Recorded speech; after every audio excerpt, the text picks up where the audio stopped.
что похоже облака.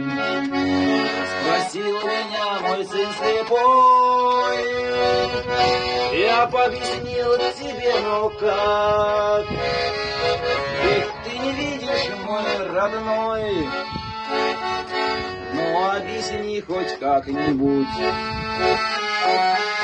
Я, как и все, хочу все знать, а правда, что они плывут и могут быстро исчезать.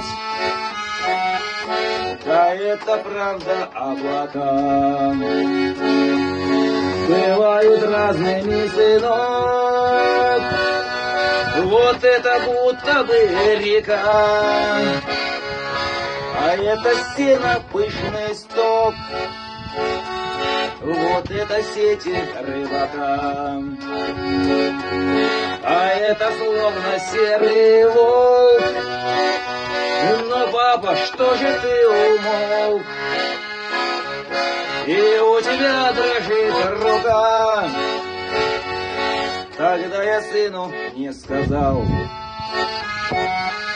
что туча серая была, похожа на его глаза, с очками, как ночная мгла.